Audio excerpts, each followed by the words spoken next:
Ian Williams. What up, goodness. dude? Bro, there's so much to talk about today. It's going to it. be good. I love it. All right. I want to hear where everybody's tuning in from. I want to hear what are your thoughts in the chat about the market. You got to say thoughts differently. You spelled it wrong. Did I spell it wrong? Thoughts. I said, how do you feel? Wait, it's not even showing this one here. How do you feel about the market? It's not even showing this one. I think we've got some news that's going to kill everybody's 420 buzz is all I'm saying. That's all I'm saying. Oh, some news that's going to kill 420 buzzes. All right. I like that. Kristina turning in all the way. Turning in all the way from Baton Rouge, Louisiana. She's like something parish in Louisiana. All right. Ooh, yeah. Yeah, look at that. Real Amigos on 20.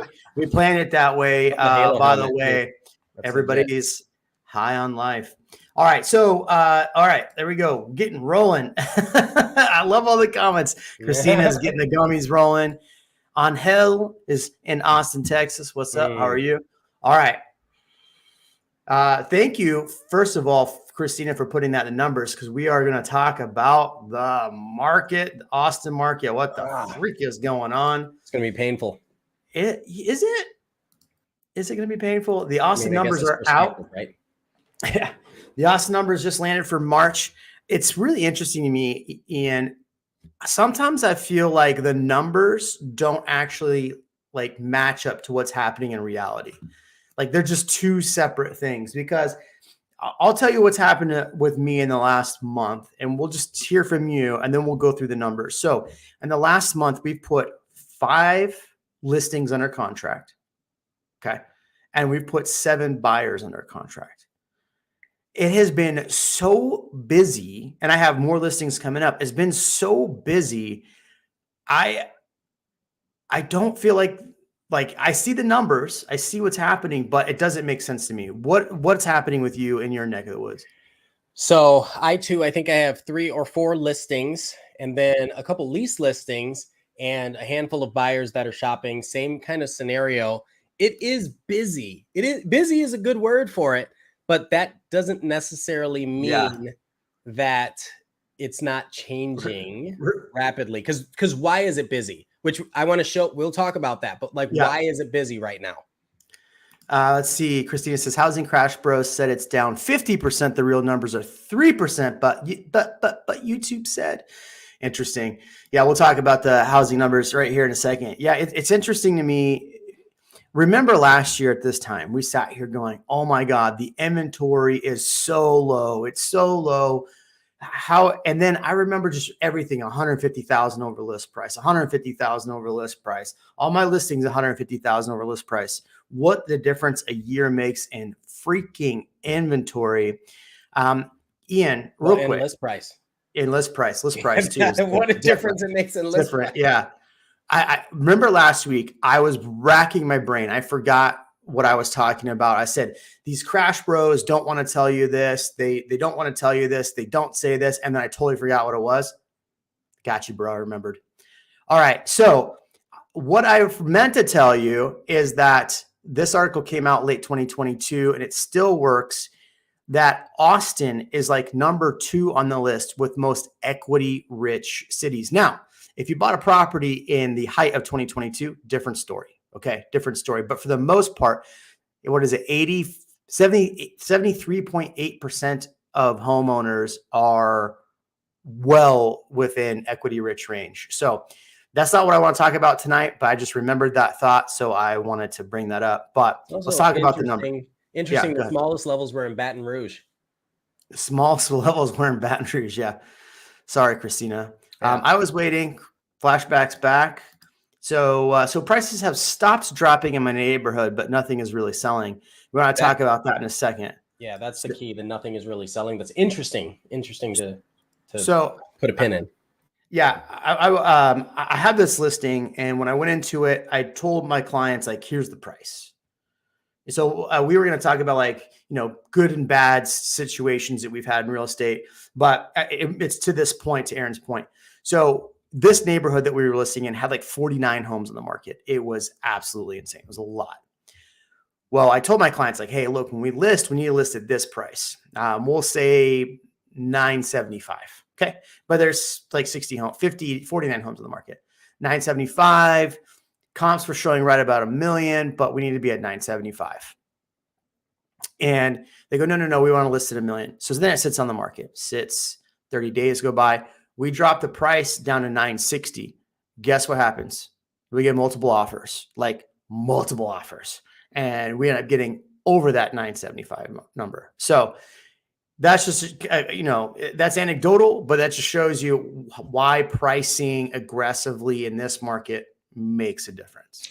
Dude, I have the exact same situation with the listing. I was talking to the seller today. The listing is higher than I recommended. And they said, yeah, but we want higher quality buyers.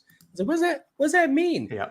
If you have 3 people walk through the house, or if you have 75 people walk through the house, that's going to change the amount of high quality buyers that come through. And so we are effectively dropping it today. That'll help it out. Nice. Okay. So we will talk about property tax appraisals. John, thank you for bringing that up. This is something, bro, one of my rental properties, they appraised it last year higher than what I could have sold it from. And then they just raised it another $100,000. It's stupid. So that same story I was telling you about came from seeing a property appraisal 3 months ago, and the appraiser was high. In my opinion, the appraiser was high. It's 420. Right? It was 3 years ago, and they're like not including a couple of the upgrades that they had put into the house. And I said, yeah, but that's not a good indicator because nothing has sold in this neighborhood for this price. Doesn't matter. Forget what the appraiser said in the moment. There's so many more variables to that. Right. Well, here's an indication of what's going on. So overall, year over year data shows we are down 13% in the Austin MSA. What I really want people to focus on, and I have a video coming out Tuesday, really breaking the numbers down, probably a little more than we will here. 3 months of inventory. Yes. Can you tell me, Ian, I have the answers to the question. Off the top of your head, when was the last time we were at 3 months inventory? Ooh, I don't know the answer to that, but my guess is going to be 2018. 2018. Okay. All right. We're going to get to that in a second. All right. So 3%, that's for the MSA, down to 450. So when you look at this number, you're like, oh my God, it's down 13%. So that's year over year number. Okay. Now let's look at the Austin MSA. Austin MSA is 529, down 15%. I did make a video recently saying that if we just stayed at 525, we would be down 17% right now. So we're not, but overall next month when these numbers hit, we're probably going to be down 20% when it actually the numbers shake out. But here's what I want to point out here. 2.8 months inventory. Look at the closings though. Closings are 774, down 24%. That's in Austin. That's substantial. Look at this one. What did we say that was 24%? Yeah. Now look at this one. 2,800 closings for the MSA, 14% down. Yeah, they're sitting longer. Well, here's the information though. Here's the MSA. So if people want to say that, oh, prices are dropping, well, month over month prices just increased. And we're actually flat from January. Look at that. Flat from January. Now we are down from last year for sure. Let's go to Austin. Austin kind of did this little arc. Really, we're about the same. I would say it's really no change from February, but it's down about $500. But if you look at this, it's a huge far cry, almost $100,000 difference from March 2024. But Ian, it gets better. You want to see why? Of course I do. Months of inventory for the MSA. We are now hitting September, October, November numbers with 3%. This is 2022. These are 2022 numbers. So the dark blue is, sorry, I should have fixed this graph. Now let's look at the, that's MSA, Austin inventory. Oh, wrong one. Sorry. I got all these charts, man. I'm all over it. Months of inventory. We are at October. Why is this important, Ian? Why is it important? I'm showing you the months of inventory right now and the massive difference. Why is it important? Well, I'm guessing you're going to tell me how long it's been since we've had 3 months of inventory. Well, it's been 4 months since October. No, 6 months. Is it? But here's, yeah, look, in 2.8 in October of 2022. Interesting. That's very interesting. I actually did not expect that at all. I thought it's been quite some time since we've had that many months of inventory. Well, now that's just seasonal adjustment, right? Well, this is just whatever the charts show from what Abor puts out. But here, let me show you one more thing. Inventory. This is Austin inventory. Look at this. The inventory is still not as high as it was in September. We just had more sales. And that's where'd my sales one go? MSA closed. Where's the Austin closed? I don't see it. Anyway, here's MSA closed. So we're closing less than we were. Obviously, it shows that. Yeah, but the trend is exactly the same. Yeah, it's headed up, right? Yep. Headed up. But here's why the inventory being so high here compared to here and being so low. This is what's preventing right here. This is what's preventing prices from increasing so fast, right? If we look at, that's MSA. Let's go MSA. Yeah, look at this. So this is why prices aren't doing that, right? Is the inventory. Yeah, if our months of inventory were lower, then I don't think the interest rate would have as much of an impact. Yeah. Right now. So people in the comments are talking about pre-tax appraisals. Mr. Squatting Bear says 10% increase. So what does that mean really, Ian, for the market? One other slide I want to show before we get there actually is this slide right here. So I'm going to put out a video on Tuesday. I go really into these numbers a little bit more and what that means. But here's two other slides I really want to show you is this one right here. Everybody, all these agents back here were talking about how low interest rates were. Oh, interest rates are so low. They're so great. Now, I don't fault real estate agents for trying to find the good in the bad, but we went from 6.6 back April 5th to now April 19th. That's 14-day difference. And now we're sitting at 6.75. So based on that information, Ian, based on the fact that interest rates have gone up, based on the fact that we have more inventory, and that's not even to talk about property tax appraisals, yes.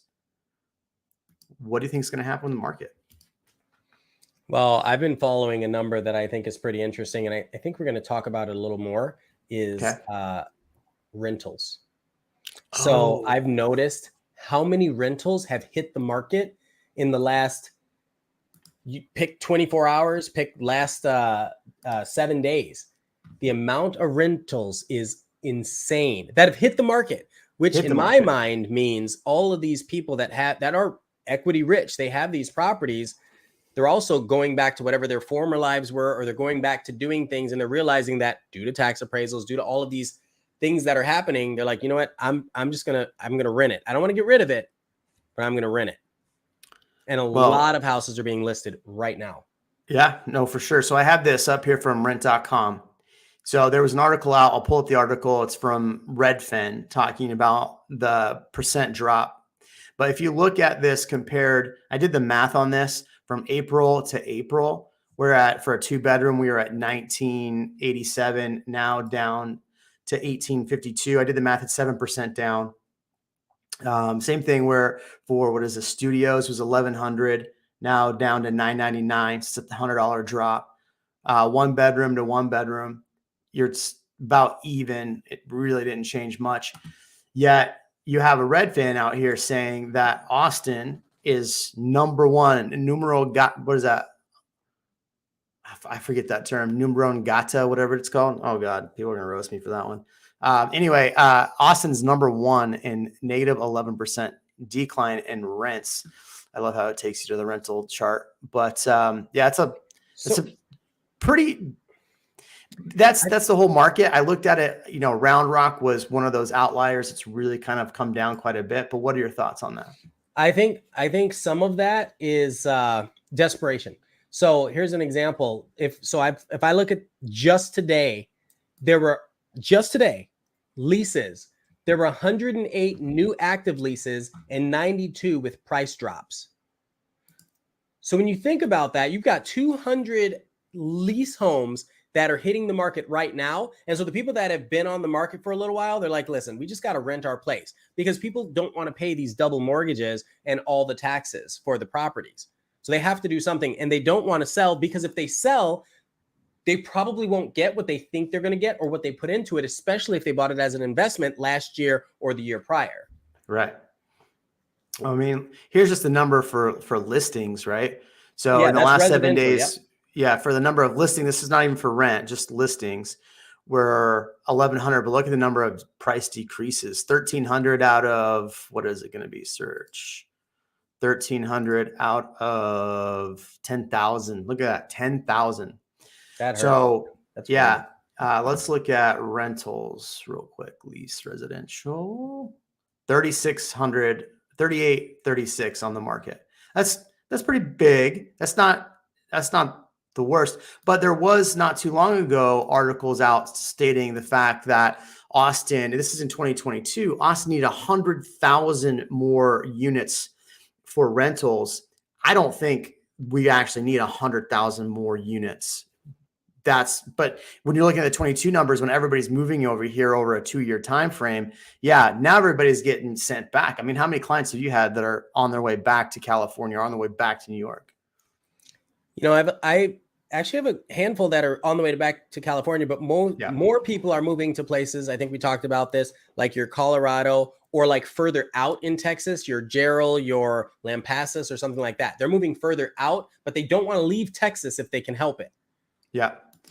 Yeah, and this you said the same thing. I think this is Jenny Kumar says that. I didn't show the unemployment rates. I have that number too. So I've seen a lot of properties now transitioning into rentals. I saw that pretty heavily late last year, June, July timeframe. A lot of rentals pop up. Did you? But you know, what's crazy is like if you look at like last year, Circle C, we had like 60 homes on the market. This year, it's only like 20 right now. So it just depends on where the inventory is. And maybe we should do an inventory map, but go ahead. Did you hear the call that was happening like right before we started the live? No. So it was a client and he. Oh, I did hear your call. Yeah. Yeah, an investor client. And he's like, listen, I want to buy a house with some land. So he wants to move out. And he's like, I do want to rent, but I want to rent rooms because I know I'm not going to get market rent. Like I'm not going to get what's going to cover my mortgage. So I want to rent all the rooms out independently. And I was like, I mean, do whatever you want to do. But the fact that he's even thinking that way to me has me kind of interested. Yeah. I mean, that's another way to house hack. I mean, that's, there's a lot of people out there that try to house hack in different ways. I actually have a client that did that. We sold one of their properties that they purchased because it was just going to be a tough rental. So they sold it. And some of the other homes that they had, they were doing room by room. So if you think about it, like, what will somebody pay for a room? $600-$700 for a room? 4 bedrooms, $700 a piece or something like that, maybe bigger but you would have rented that out for $200. Now you're renting out for $2,600, $2,800. So it may make sense to do that if anybody's done that. I like this question from Matt. Welcome back, Matt. Have you seen any office buildings being converted to multifamily in Austin? I haven't been following that. Have you? Yeah, I haven't seen anything yet.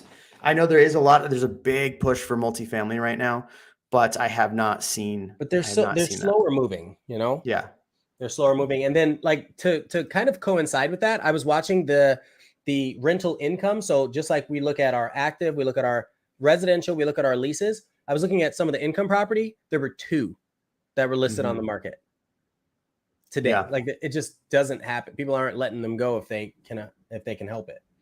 They're multifamily. I mean. Yeah, and look, Aaron's got a great point right here, right? Aaron lost $6,800 trying to rent it out. It took forever to find a tenant. So this is the one you helped him buy, right? I'm just kidding. I'm messing around. I'm just kidding. But $6,800, if you think about it, what is that? 3 months rent. So it took 3 months to rent. So is it better to, instead of incurring that $6,800 loss, is it better just to get a lower rent on it, yet you're going to be paying part of that mortgage, right? And that's the biggest problem, and why we'll talk about property taxes in a second, because property tax evaluations came out. Drop in the comments below. A couple of people have said 8-10%. What have you seen for increases on your property taxes? Because that's going to be something that's really going to, there's going to be a lot of, I think, landowners that go, or not landowners, but landowners or owners of properties that are going to go, hey, you know, I can't afford the taxes anymore. I can't afford this. So I need to put it on the market. And then we just talked about how much inventory is already on the market. So if you think about that, these property tax valuations are coming out. This is partly why we see so much inventory hit the market this time of year too. What do you think? Oh, absolutely. I think that is what's squeezing people into the situation where they have to sell, especially if they want to buy something else. But then I think there's a subset of these people that see the writing on the wall and they're like, well, I want to get it listed as quickly as possible so I don't have to compete with the summer, the early summer market. Yeah. Talking about all these rentals, I just did a video on my channel. Definitely after the live stream, go watch it or pause if you're going to watching this on the replay. But I talked about my experience buying an Airbnb and what happened with the Airbnb I just sold. So that might help give some people a better perception of what actually happens with Airbnb, because I feel like in the last couple of years, people really treat homes and properties more like stocks, right? So you're going to buy this Airbnb that's going to make you all this money and then watch the reality in that video. So, all right. So let's talk about what was it we're going to talk about? We talked about inventory. We talked about taxes. We were talking about something else, Ian, before the channel. I don't know, but I've got one that it's going to throw everything off and you would love to talk about it is how I would say it. Oh, well, let's talk about property taxes real quick before we get there. So property tax valuations came out. One of my properties just increased like substantially. So I want to hear from you in the chat who's seeing huge increases still. But I find it crazy that we raised taxes 56% last year, right? That's what the Travis County did. We are down 20-ish% right now, 21% year over year. Yet property tax appraisals are still going up by 10% because they can raise them by 10%. Right? So if you have a homestead on it, you're raising by 10%. If you're a landlord like myself, your only ability to do is to protest that valuation. So yeah, Williamson County went down. I think my Hayes County was better. We had a Caldwell County property that did okay. It didn't go up too much. So Ian, what are you thinking? What are your thoughts on this? I think we've talked about the increase in property taxes for a while now. I actually had a client who said, "Oh, I didn't know about the homestead," and I send an email every year reminding them, and now it's like right when they close, but every year reminding them, and they bought this property back in 2017, never homesteaded it. Oof. Oh, I know. Fortunately, you can retroactively get a credit on your homestead. Was that for lightning at your house or thunder at your house? For the last 2 years, right? So they're able to go back a little bit. But I also pulled up the emails showing, oh no, I let you know here. Because I know how important that is, that they're in there putting. What I need to be doing is going through and just for everybody, because there's so much involved. It's like, let me just go and make sure that your primary residence has that homestead. I'm doing that from now on. Yeah. I mean, that's the thing. Like I know what it feels like to be blindsided by something like that. So if you are going to need a reference or something for protesting your valuations this year, on my website, it should be up tomorrow. Up here on the top corner, we're going to have a link for property protests. So you could probably use the home evaluation tool on our website to check your home valuation. It's under the cell, just under home valuation, but we'll have a toggle on here. I have a video going out tomorrow, hopefully, that is going. So I have a whole text about how to protest your valuation, what to do, and how to file a homestead. Plus, I have a whole video talking about how to do that as well. So hopefully that video gets out tomorrow, but there'll be a tab on our website right here at, you can use TKG Residential, the Night Group at the Night Group ATX.com, JeremyKnightRealtor.com. I got them all pointed to this website. So you got this. What is it? I lost your audio. There you go. Read the headline. Can't unmute guests. Get out of there.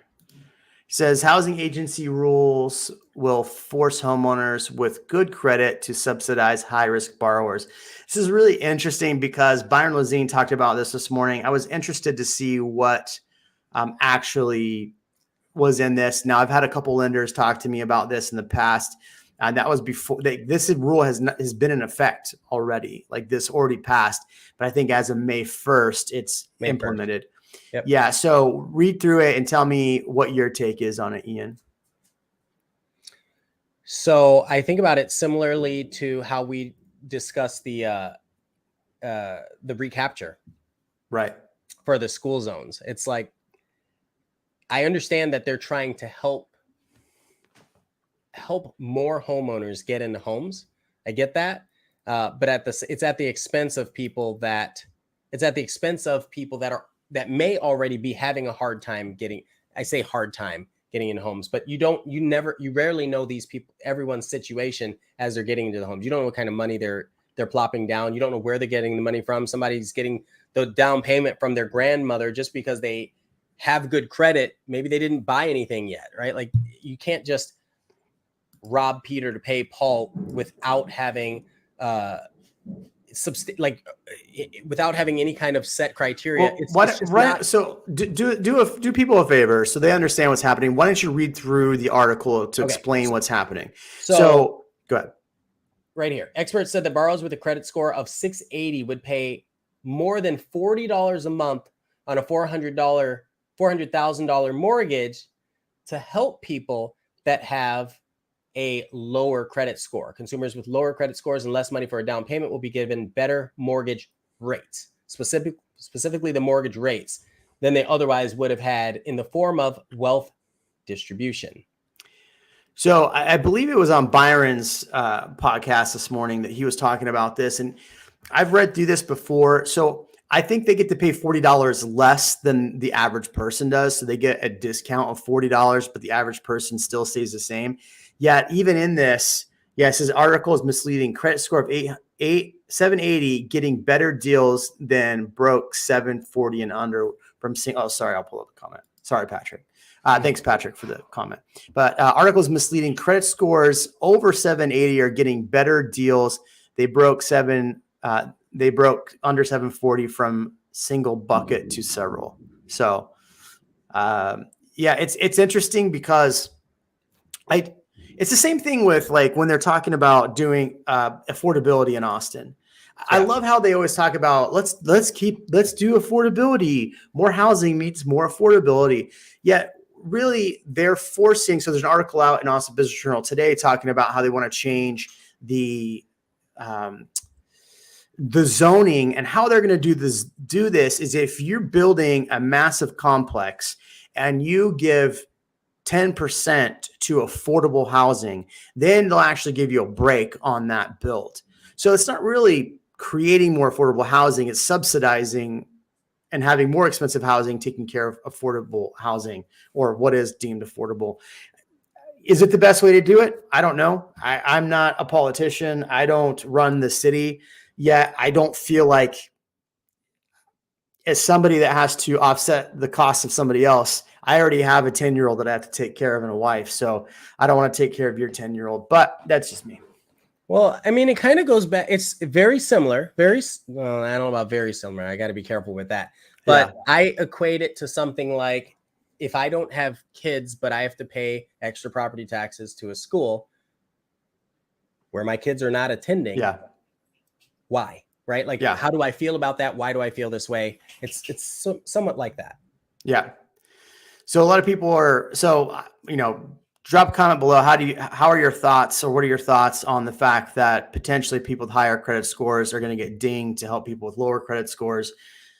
I remember, it's interesting, man. I had a manager. I had a manager when I was in the corporate world. He said, listen, you never want to give 100% when you're doing work. Like when you're talking about goals and all that, you always want to give like 80%, because then you always have room for improvement and nobody can ever see your best. And I thought that was so funny, because that makes me think of this. You don't want to, it's like, you don't want to have a perfect credit score. You want to keep it down a little bit so that you're not dinged for it or having that expectation. I don't Yeah. know what that is, So but so it's the funny to moral of me. the story is don't pay your bills. So No. Don't pay one bill. yeah, but acquire more Just debt. one. Acquire more debt. That way you can't afford a house, Yeah. but you have a worse credit score. That way you get subsidized. I don't know if that Yeah. makes sense to me, but Yeah. going back to the tax question. So do you recommend protesting yourself versus a company? So on my website, when I put it up there, I'm doing a video on like how to protest it yourself, how to if there's companies, I will have links to different companies on there to use as well. That way it's not just one company that we're talking about. I get no kickbacks or anything from the tax companies we put on there. Yet doing it yourself is right now, I think this year would probably be easier to do it this year yourself versus previous years because property values have fallen. If you had an agent that you bought a home with, you can ask them to help with comps because typically you see year over year growth. So if somebody gives you comps, it really doesn't help because you're still seeing a growth, right? So this year might be easier to do it yourself. And the thing I go on to talk about how to do it online and all that good stuff and how to fill it out, but it will be on there. And the companies make it easier because you don't have to do anything, yet companies will charge you to do it. So just know what you're getting into because you may have to pay an upfront fee, 75 to 150 bucks, and then you got to pay a prorated fee of whatever they save you. So watch that when it comes out. I hope it'll be out. I'll make a post on my community page once it's up tomorrow. And this guy right here, Jaden, is trying to edit it out right now. So thanks, Jaden. You see the Seattle Michelle comment? Michelle. Oh, Seattle Michelle. Yeah. I missed that when I lived in a Round Rock, maybe Round Circle Rock. Rock. Yeah. Circle Rock. Washington State doesn't have homestead or tax increase limits. Oh, okay. Interesting. Okay. I agree with Jeremy. Wow, Aaron's agreeing with me finally. Sweet. I agree with Jeremy. It will be easier to do, but still prefer to use professional. I agree. I'm going to do it myself on one property this year just because the company we used last year really didn't do anything. And I have a lot of comps this year as ammo to get mine down. That one that I was just talking about because it's crazy. They're valuing this property, Ian, at 580. The last home, 588. The last home to sell in this neighborhood sold at 425. 580, 425. You've got to be kidding me. Like, seriously, it's the dumbest thing I think I've ever seen. So, what is this guy saying? I wanted to talk to that. I wanted to speak to that, but I want you to first. I think this mentality of why should I have to subsidize or support anyone outside of my family is very disheartening. We all benefit from taxes. I think that comment's disheartening. Are you serious? We all benefit from taxes. Here's my problem. My problem is that when I give those taxes aren't spent the right way. They're used to subsidize other things. They're used for things that go nowhere. Are you kidding me? Let's keep raising property taxes in Austin, lowering the amount what we're paying for our police department, lowering the amount of people that can actually go out and help people that are on the streets. And you want me to go ahead and just pay more in taxes? The roads in Austin aren't the best. Get out of here with that comment. I appreciate you watching the channel. I appreciate your comment, but I don't disagree 100%. Go ahead, Ian. I don't think the mentality is that you don't want to support people outside of your family. I think to what Jeremy's point is that the funds may be used in a manner that is not conducive with what your belief system is. That's one. I do like that if the things that are improved or the things that are being paid for are improving the area surrounding you, that helps everybody. I do like that. I don't like things like, I think I gave this example a bunch of times. I have an electric vehicle because it's supposed to be quote unquote, I know it's not, but quote unquote, better for the environment, yet they're charging me fees to get emissions done because they can't figure out another way. It's like, they're just so used to having the money that they're not thinking about how to effectively spend the money. And it's different for everybody. Like every state, like Tennessee, for example, has 0.07 or 0.7% property taxes. they're doing okay, right? Yeah. Like, how are they able to support all of these families, these school districts and everything in Texas? I love comments like this. Gosh, I don't want to subsidize anyone else outside my family. I'm a good person. I pay too much in taxes. I do pay. I pay probably more in taxes than most people pay. So the fact that you want me to pay even more taxes is ridiculous. Get out of here. Just be more efficient with the money I give you. Oh, God. Thank you, JQX, for that amazing comment. Agree with Jinli Coomer. What did she say? Homestead is such a stupid concept. Just cap everyone at 10%. Freaking politics. Yeah. Up there. Super fair. That's fair. Yeah, fair. Well, so they're talking about, so they passed, well, I think it's going to go to a vote. So the Texas House passed, it was like 4 SB bills that were going to reduce property taxes. One of them kind of went after recapture. All 4, both Democrats and Republicans voted on it, but really it just increased the amount that you could deduct, right? So it just increased the property tax. Homestead is pretty much what it did. There's actually an article in Austin Business Journal that talked about it. It said this isn't, basically we need to do an overhaul, that homesteads don't actually fix the problem. So I don't know. You read JQX's? Yeah, that's the one. Or Mark's. Mark always has the zingers, man. I love it. It's so good. Yeah. We all benefit from Texas. They fixed it. I'm joking on it. Yeah.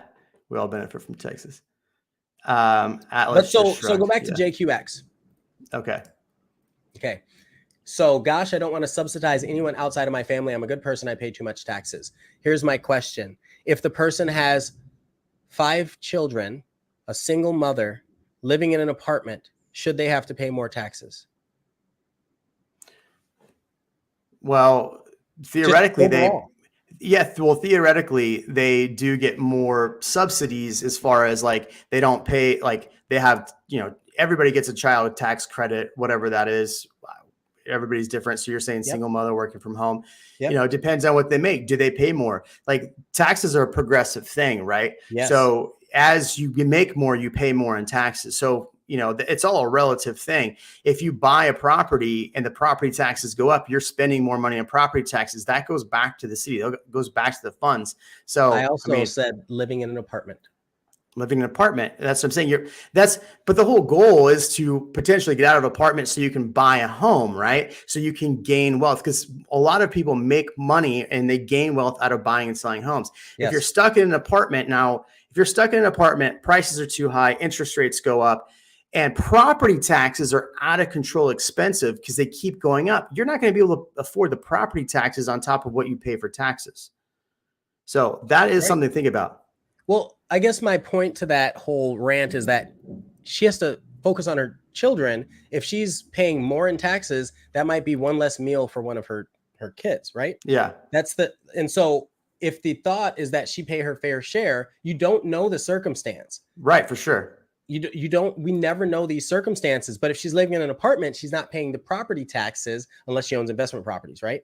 Yeah. So that's another thing. And we talk about this a lot. People are voting on things like you need to pay more taxes, but they're not actually paying the taxes themselves, or they're on subsidized systems. So they may not understand how that's actually impacting families that are just barely getting into a house. Right? Because there might be another person in that same situation that just bought a house 3 months ago, and now you're like, no, increase their property taxes. But that argument, you either all have to pay something similar. Yeah, I think it just needs to be reconsidered, that perspective of and keep in mind that this all started realistically from talking about subsidizing people getting mortgages. Now, I'm not saying that people that have a lower credit score should have to pay a higher interest rate. What if people that had a lower interest rate pay, or a lower FICO score paid the same interest rate as somebody with a higher FICO score? Now, the flip side is that the person that worked really hard to get that high FICO score, why did they work that hard to get that high FICO score if they're getting the same as somebody else? So there can be arguments made on both sides, but that's kind of where this started. And then we talk about increasing property taxes on top of that, because the reality is, and this is where things get tough. The reason why we have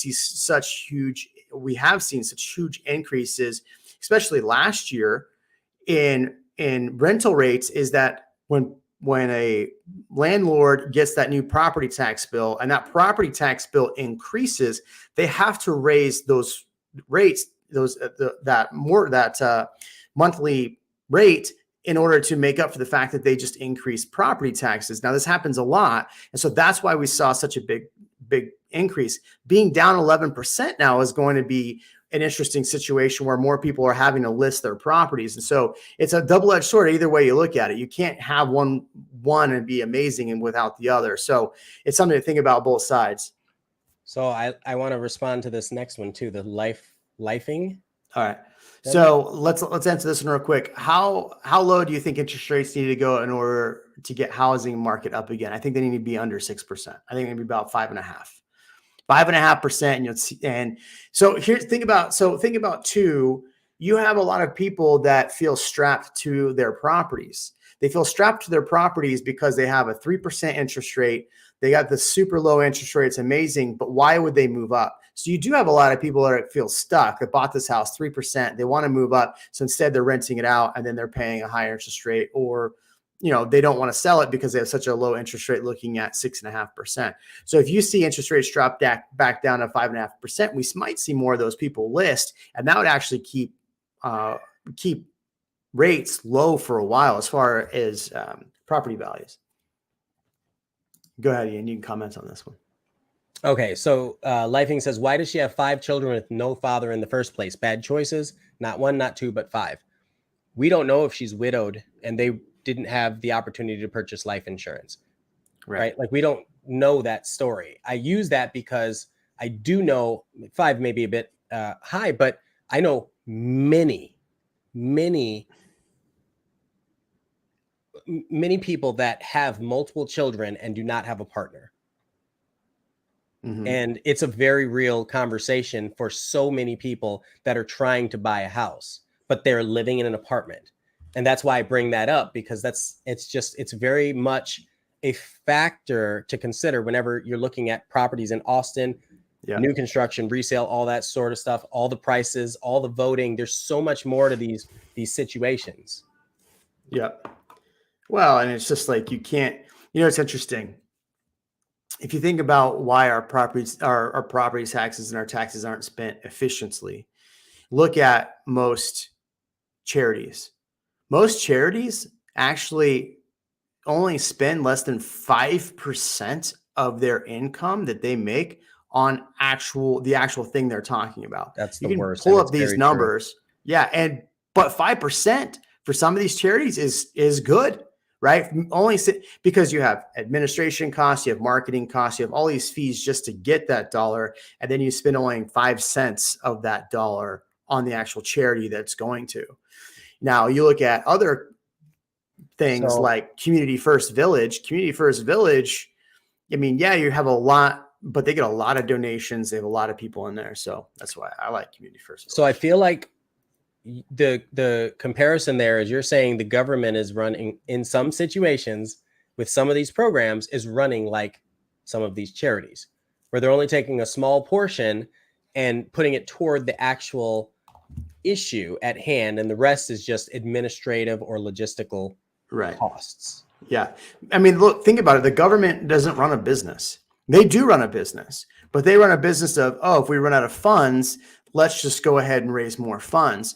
Where most businesses, mom and pop shops, whatever, small businesses can't just like create more money out of thin air, where our government can, and a government can just raise taxes. Did you know, I read a stat, I'll Google it right now, that this year, more people are seeing less money in tax returns this year than any other year?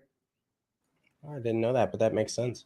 I mean, it makes sense with inflation, with having to raise taxes to pay for some of the stuff. Well, the money that they gave you the last few years, they're like, we're going to take that back now. Thank you. What did he say? He says, Jeremy, I know you want to comment on that.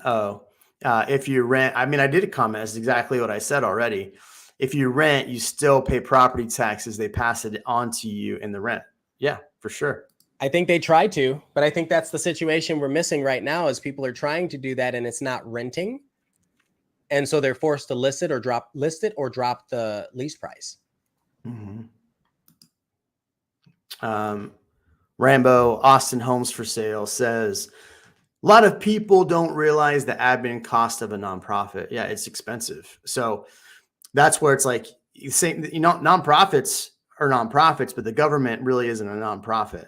They just spend everything they can like crazy. It is what it is. Because when you have an allocation, if you don't spend your allocation, they reduce your next year's right. Oh, yeah. I mean, that's a great point, man. That's a fantastic point. Yeah. Who wants to make less money next year? Especially if you're in the government. Let's talk about some other stuff. So Disney is coming to Austin. Did you see that? You see the news? Is it the 7,000? Yes. Yep. Yeah.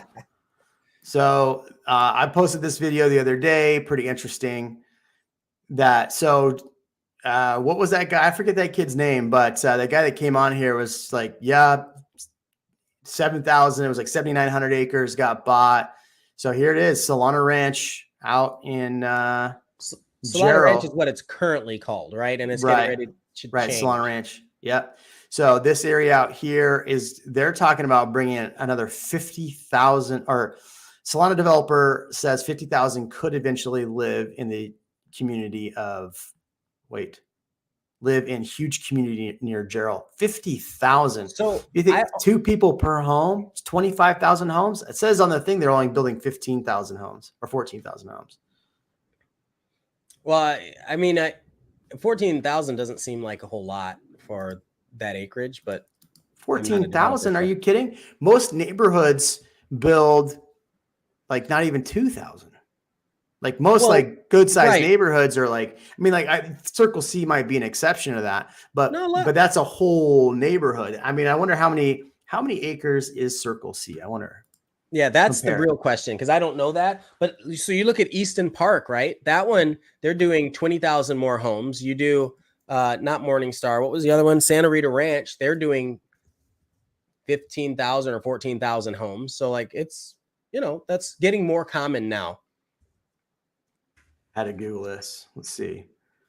How many acres is Circle C Ranch? Yeah, 5 times. So Mark says 50,000. It's like 5 times larger than Santa Rita Ranch. Yeah, 10,000, 12,000. Yeah, something like that. That's the golf course is 500 acres. But we're talking thousands. So what I meant is it didn't seem like a lot of houses per capita for the amount of land that you had. So maybe a lot of walking trails. I don't know. But I talk about this with a lot of clients. I explain how that's really a strong growth corridor, and it might not be as aggressive as something like just south of the river. But when you're looking north, you have Waco down to Austin. It's growing and growing and growing. And 35, it goes from Oklahoma to Mexico. It's always going to grow. Go to Mexico. Remember that time we were on here and we were singing, me, you, Kevin, and the Kyle girl? Let's forget about that. I don't think that happened. You talking about Amanda? Yeah. 4-legged farmhouse? Yeah.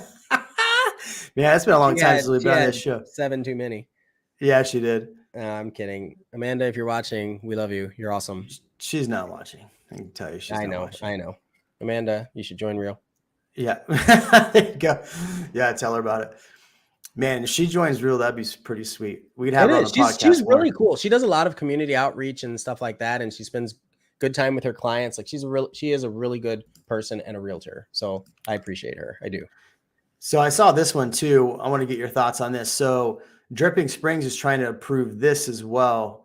They're trying to approve it is going to be about, I think, 300 homes or 100 acres, 300 homes.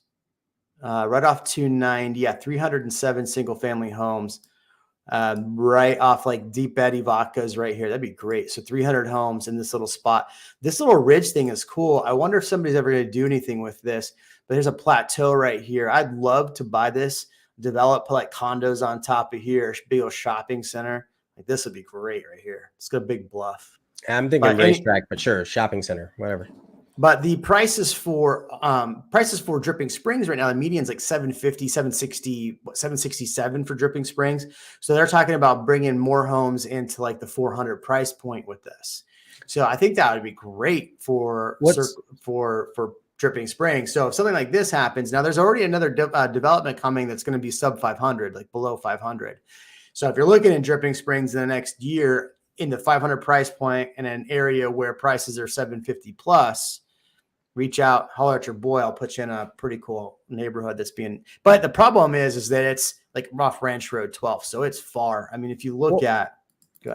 What's interesting about this is that they've owned the land. It looks like from the article, they've owned the land since 1999. Yeah. That's a long time to be able to make a decision like, we're going to put something here. There's also there's another development. It's going to be, it's like 28 lots, and they're all like 3-acre lots, and they have huge, massive views. It's going to be about 2.7 million. I did a video on my Instagram on it. It was pretty interesting to see. So we're talking, you're buying the land for 700 for 3 acres, and then you're building 1.6, 1.7. So you're going to buy like 2.2 for some of these lots. And there's huge bluff views that look down into a river, down in Dripping Springs. Pretty cool. Growth follows Buc-ee's. Is there going to Buc-ee's coming to Dripping Springs? That would be amazing. Gerald, Buc-ee's is going everywhere around Central Texas. It's pretty cool. Should I pass one today on my way from New Braunfels? Oh, the one in New Braunfels is great. I stopped there in Charge. It's great. Yeah, same. I love that one. That one's a really great one, actually. Man, so we were in Houston last week for Real Estate Video Blueprint. I stopped at Buc-ee's 3 times because I had a charge leaving Houston. On the way there, I stopped and grabbed something to eat, and then on the way back, I stopped twice at Buc-ee's. So, man, I got like the outfit, the hats, the shirts. It was amazing.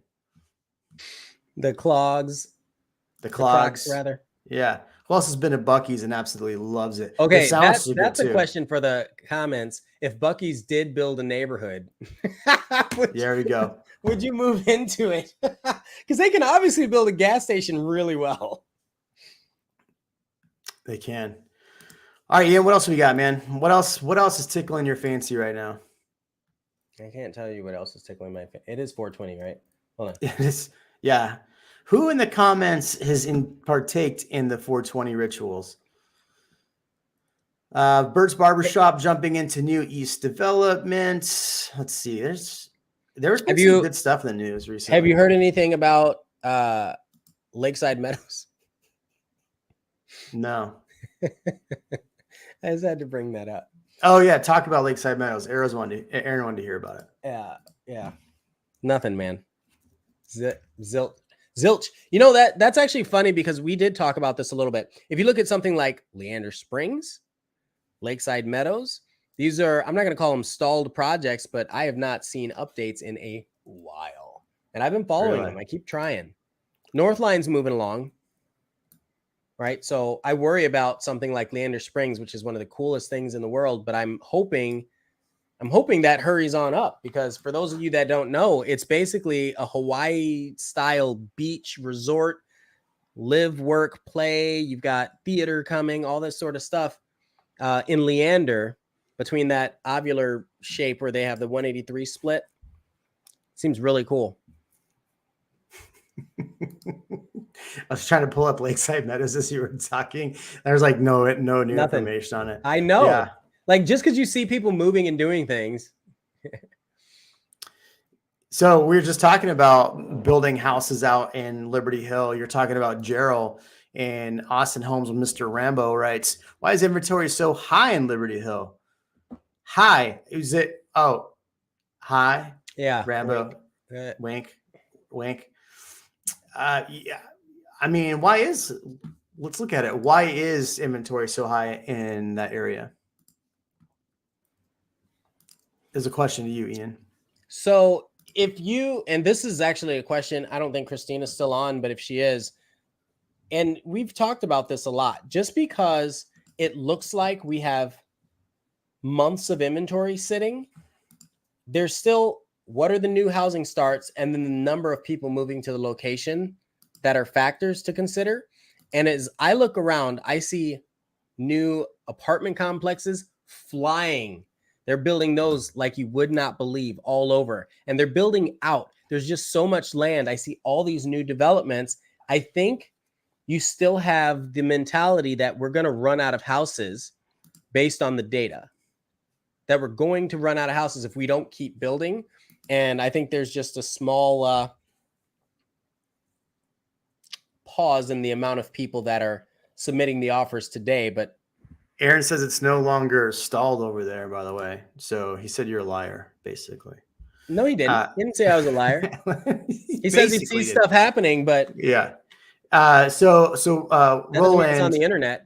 Roland, on my website, you'll see a link, hopefully tomorrow, on how to protest your valuations. But everybody is seeing increases 10-ish% again this year, even though they should be going down. Austin homes for sale. So Rambo's talking about, he said, Ian, I talked to the Horizon Lake rep, and they said it's back on track. I'm assuming he's talking about Leander Springs, but what does back on track mean? They haven't updated to their shareholders on their website. I don't care what this rep at Horizon Lakes. I mean, yeah. Seattle Michelle just asked how the 3D printed house division is selling up north. I am starting to see in my inbox from Lenar, I'm starting to see emails daily from them about that. So it can't be going that well. We're talking about the 3D printed in Wolf Ranch. Right. What was the name of the project? I'll check my email. It's not the same one. It's not the same one with Matt, right? The one that they have. No, it's Icon. Well, Icon is the one that is building it, but they have a whole like it's its whole new properties. It's not them. No, new properties is Matt. Right. Okay. Right. But let me check. I had to pull my screen off. Let me look at my email. I literally just saw an email from them. Let's see. Where's my email?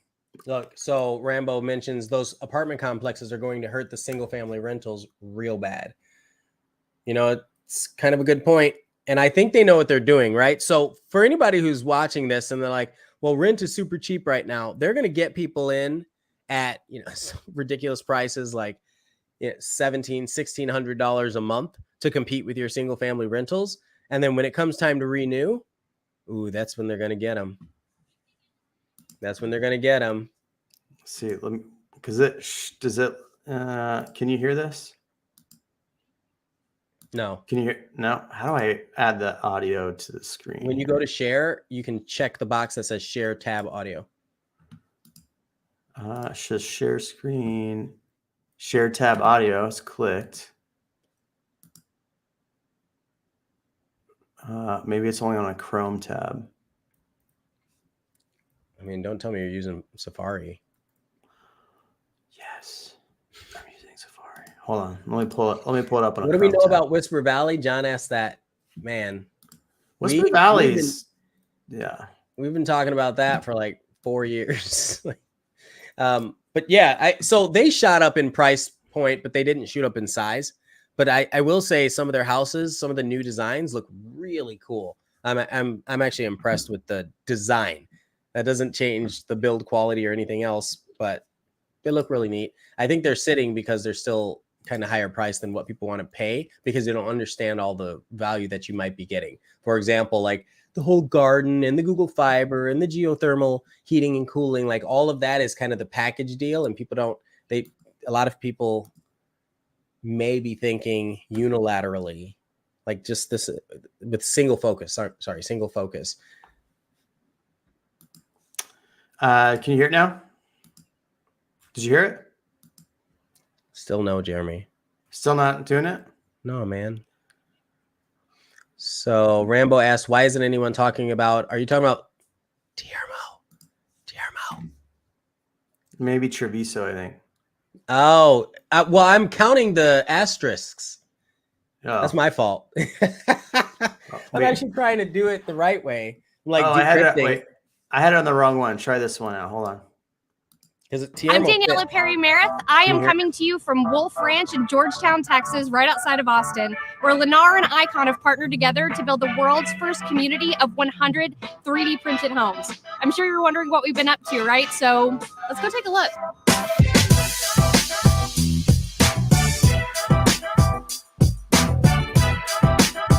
So we currently have 76 homes under construction, and there are now 8 printers on site 3D printing these homes. Right now, I am standing inside of the NOLA floor plan. This is one of 8 specially designed plans that we're going to be offering in this unique, first of its kind community. All of these homes are going to come with cool features like solar included, metal roofs, and much more. As you probably heard, we are going to be opening for sales on June 10th. So if you're on this list, you're in the right place to stay in the loop. More details will be coming very soon.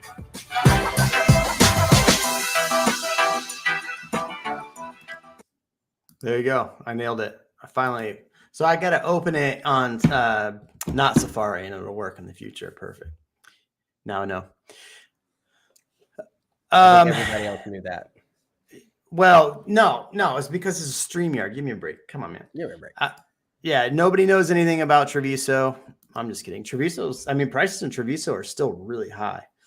Any tech layoffs in the Austin area? Every day, if you look in the Austin Business Journal, there's another tech layoff. So is it Tania? Did I get that right? There are a lot of tech layoffs in Austin. Tanya usually has a Y. Usually, but it depends on cultural naming nomenclature. Tanya, I love it. Let us know. How do you say it? Tanya, Tania? I don't know if it's Tanya. Tanya. There you go. Yeah. They should three. I know. Where's my 3D printed Cybertruck? Where the heck is that thing? Yeah, Tanya. There you go. Where the heck did I put it? There you go. Only this big. Can they 3D build a Cybertruck? I would love that, man. God, I want one so bad right now. Ian got the name right. I don't think I can 3D print you one. I have not turned on my 3D printer in months. It's sad. I should do that. Man. I'm going to 3D print you a gift. I'm going to 3D print your head. Yeah, don't have a real Migos bust. You'll run out of plastic. The thing's big. We were going to talk about Barbara Corcoran talking about home buying, but save that for next week. We'll save it for next week. Or the following week. All right, you cool cats and kittens. We will see you on the flip side.